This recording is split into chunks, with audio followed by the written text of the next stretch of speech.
আজকে আমরা জানব উলুবেড়িয়া শহরের নামকরণের ইতিহাস।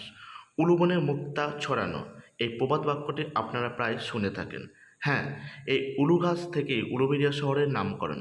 নমস্কার, আমি দেবকুমার বলছি। উলুবেড়িয়া নামের পিছনে লুকিয়ে আছে 400 বছরের এক অজানা ইতিহাস। আজকের আধুনিক উলুবেড়িয়া একসময় শুধু ঘাসের বন ছিল, বিশ্বাস হয়।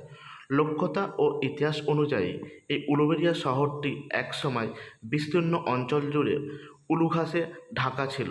ধারণা করা হয় উলুঘাসের বন থেকেই উলুবেড়িয়া নামের উৎপত্তি। তবে এই মতবাদটিকে সর্বাধিক গ্রহণযোগ্য ও ঐতিহাসিক সত্য হিসাবে গণ্য করা হয়। ইস্ট ইন্ডিয়া কোম্পানির কর্মকর্তা জব চানক 1686 বা 1687 সালে তার দলবল নিয়ে হুগলি নদীর পশ্চিম তীরে উলুবেড়িয়ায় একটি বাণিজ্যিক ঘাঁটি গড়ার জন্য আসেন। তখন বিস্তীর্ণ অঞ্চলে উলুঘাসে ভরা ছিল।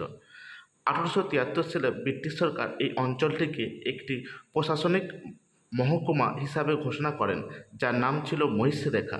পরবর্তীকালে 1882 সালে প্রশাসনিক সুবিধা ও লোকমুখে জনপ্রিয়তার কথা মাথায় রেখে আনুষ্ঠানিকভাবে উলুবেড়িয়া মহকুমা রাখা হয়।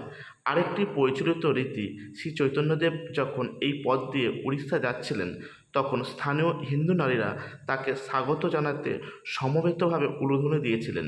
সেই উলুধ্বনি থেকেই উলুবেড়িয়া হয়েছে।